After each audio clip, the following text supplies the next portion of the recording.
আমরা আহলে হাদিসরা যে ব্যক্তি নাভির নিচে হাত বাঁধে, যে ব্যক্তি রাফুল আদাইন করে না, তাকে অপছন্দ করি ঠিকই, কিন্তু একটা দল যখন সেকুলার পার্টি করে আর ওই সেকুলার পার্টির যখন নেতা হয়, তো ওই সেকুলার পার্টির নেতাকে কোন লজ্জায় গর্বের সাথে বলেন যে সে আহলে হাদিস? তওবা করা উচিত। একটা সেকুলার পার্টির নেতা কিভাবে আহলে হাদিস হতে পারে?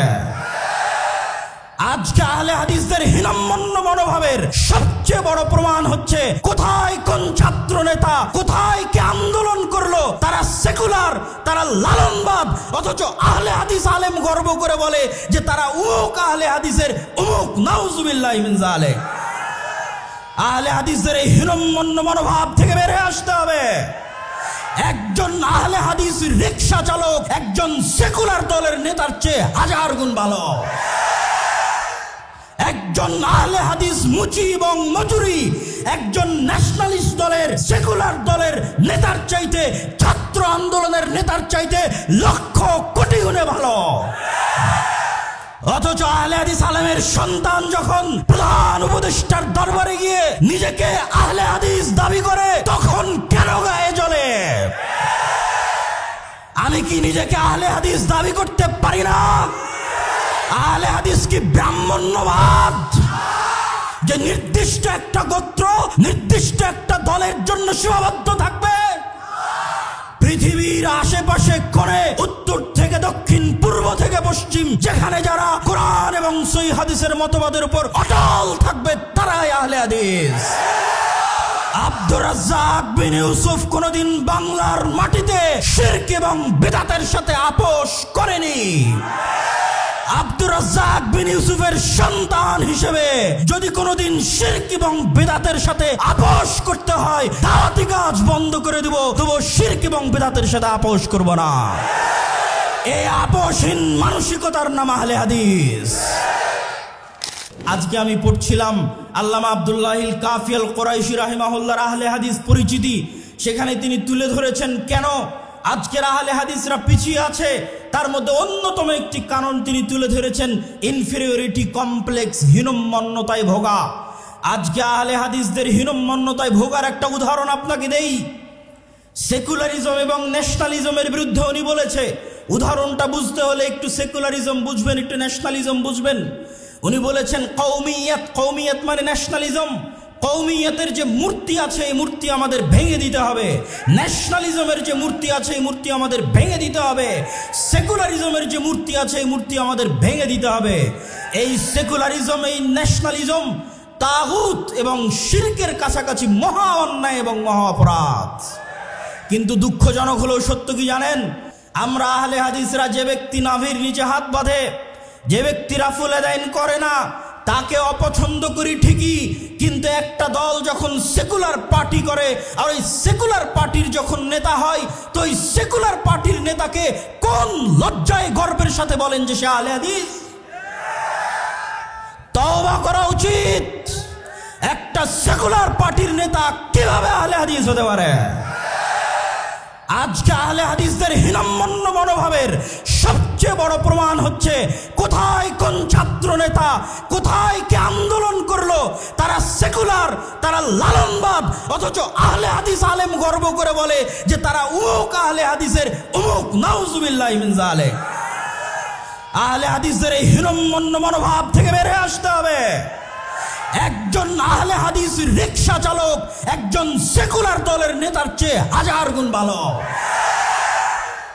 একজন আহলে হাদিস মুচি এবং মজুরি একজন ন্যাশনালিস্ট দলের সেকুলার দলের নেতার চাইতে, ছাত্র আন্দোলনের নেতার চাইতে লক্ষ কোটি গুণে ভালো। অথচ আহলে হাদিস আলেমের সন্তান যখন প্রধান উপদেষ্টার দরবারে গিয়ে নিজেকে আহলে হাদিস দাবি করে, তখন কেন গায়ে জ্বলে? আমি কি নিজেকে আহলে হাদিস দাবি করতে পারি না? আহলে হাদিস কি ব্রাহ্মণ্যবাদ যে নির্দিষ্ট একটা গোত্র নির্দিষ্ট একটা দলের জন্য সীমাবদ্ধ থাকবে? পৃথিবীর আশেপাশে করে উত্তর থেকে দক্ষিণ, পূর্ব থেকে পশ্চিম, যেখানে যারা কোরআন এবং সহিহ হাদিসের মতবাদের উপর অটল থাকবে তারাই আহলে হাদিস। আব্দুর রাজ্জাক বিন ইউসুফ কোনদিন বাংলার মাটিতে শিরক এবং বিদআতের সাথে আপোষ করেনি। আব্দুর রাজ্জাক বিন ইউসুফের সন্তান হিসেবে যদি কোনোদিন শিরক এবং বিদআতের সাথে আপোষ করতে হয়, দাওয়াতি কাজ বন্ধ করে দেব, তবু শিরক এবং বিদআতের সাথে আপোষ করব না। এই আপোষহীন মানসিকতার নাম আহলে হাদিস। আর একজন আহলে হাদিস আলেমের সন্তান হিসেবে, আহলে হাদিস আকীদা লালনকারী হিসেবে পৃথিবীর যে প্রান্তে আমাকে উপস্থিত করা হোক না কেন, পৃথিবীর যে কোনো জায়গায় আমাকে ডাকা হোক না কেন, সেই প্রত্যেক জায়গায় আমি নিজেকে আহলে হাদিস বলেই পরিচয় দিব। আর গর্বের সাথে বলতে চাই যে একটা সেকুলার পার্টির নেতার চাইতে, লালন মতবাদে বিশ্বাসী নেতার চাইতে একজন আহলে হাদিস রিকশা চালক, একজন আহলে হাদিস দিন মজুর, যার আকীদা সালাফি, যার বিশ্বাস সঠিক, সে বেশি ভালো, বেশি কল্যাণকর আল্লাহ সুবহানাহু ওয়া তাআলার নিকটে।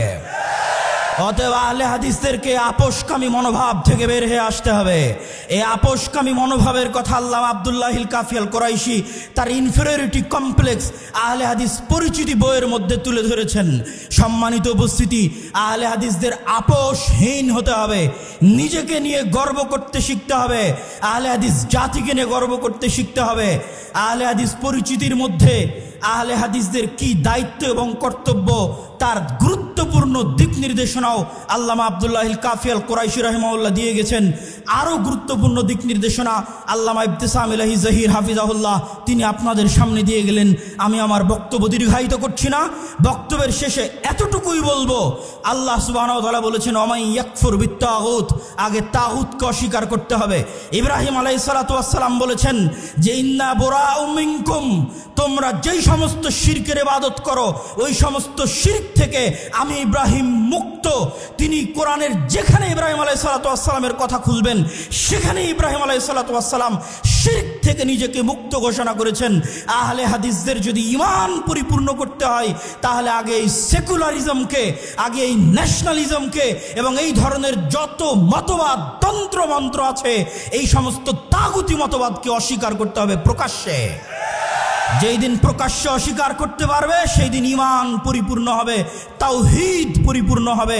আর ইসলাম আমাকে এবং আপনাকে নিয়ে বিজয়ী হতে হবে, এই জন্য ইসলাম নয়, ইসলাম নিজেই বিজয়ী হতে পারে। আপনি সাথ দিবেন কিনা সেটা আপনার ব্যাপার। সম্মানিত উপস্থিতি, আমি আমার সংক্ষিপ্ত বুঝ অনুযায়ী যেটি বুঝেছি যে আমরা যদি ইসলামকে রাষ্ট্র ক্ষমতায় প্রতিষ্ঠিত করতে চাই তাহলে আমাদের রাষ্ট্র ক্ষমতায় প্রতিষ্ঠিত হওয়ার যোগ্য হতে হবে, যা আমার প্রত্যেক বহু বক্তব্যে আপনাদের সামনে তুলে ধরেছি। ন্যায়পরায়ণতা, ন্যায়ের আন্দোলন করতে হবে নিজের জায়গায়, নিজের পরিবারে, নিজের সমাজে, প্রত্যেক ক্ষেত্রে ন্যায়ের আন্দোলন করতে হবে। এই ন্যায়ের আন্দোলন যেই দিন করবেন, নিজে ন্যায়পরায়ণ হবেন, আল্লাহ সুবহানাহু ওয়া তাআলা দয়া করলে আপনাকে অবশ্যই তিনি রাষ্ট্র ক্ষমতায় প্রতিষ্ঠিত করবেন। তবে আগে ন্যায়পরায়ণ হয়ে রাষ্ট্র ক্ষমতায় যাওয়ার যোগ্য হতে হবে। আল্লাহ সুবহানাহু ওয়া তাআলা আহলে হাদিসদেরকে সেই তৌফিক দান করুক, আল্লাহুম্মা আমিন। এবং আহলে হাদিসদেরকে কেউ যেন ক্ষমতার লোভ দেখিয়ে তাদের ঈমান, আকীদা এবং আদর্শ নিয়ে ছিনিমিনি না খেলতে পারে। আহলে হাদিসরা ভেড় বকরি নয়, গরু ছাগল নয়, যে যার ইচ্ছা মতো আহলে হাদিসদের ঈমান, আকীদা এবং আদর্শ নিয়ে ছিনিমিনি খেলবে। তাদের নিজস্ব আকীদা আছে, আদর্শ আছে, ইতিহাস আছে। এই ইতিহাস, আদর্শ এবং আকীদার আলোকে আল্লাহ সুবহানাহু ওয়া তাআলা আমাদের সামনের পথ চলাকে সুগম করুন, আল্লাহুম্মা আমিন। এই বলে আমি আমার সংক্ষিপ্ত বক্তব্য আজকে এখানেই শেষ করছি। ওয়া আখিরু দাওয়ানা আলহামদুলিল্লাহি রাব্বিল আলামিন। আসসালামু আলাইকুম ওয়া রাহমাতুল্লাহি ওয়া বারাকাতুহু।